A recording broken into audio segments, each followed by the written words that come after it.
Ang aking asawa, Happy Father's Day. Oo, hindi man niya sa amin maibigay yung buhay na wealthy. Pero siya naman yung tatay na napakabait. Na minsan nga, sa sobrang bait yung ginagawa ng anak niya. Tapos, salamat sa Diyos dahil siguro lahat ng pagsubok na pagkakanayan namin, pero God is good. Eto pa rin kami, buo pa rin kami. Hindi tinulad ang Panginoon ng maging broken family kami. Yan nga, lagi niya sinasabi, babes, hindi mo namin naibigay. Hindi ko man naibigay sa'yo yung mga material na bagay. Ganyan, sabi niya, binigyan naman kita ng magandang lahi.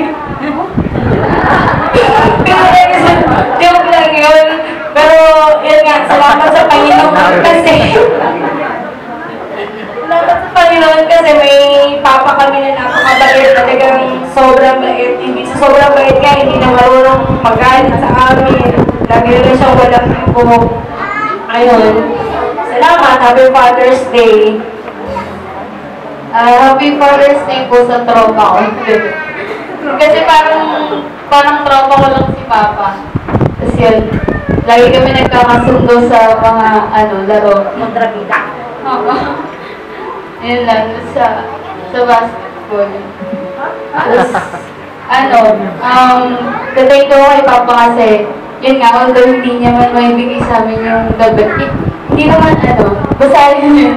O hindi naman niya maibigay sa amin yung mga material na bagay. Thankful pa din ako kasi, para sa akin siya pa din yung best dad, na siguro kahit na magkaroon man ako ng second life, siya pa din yung pipiliin ko maging dad. So, yun. Happy Father's Day, Papa. Love you.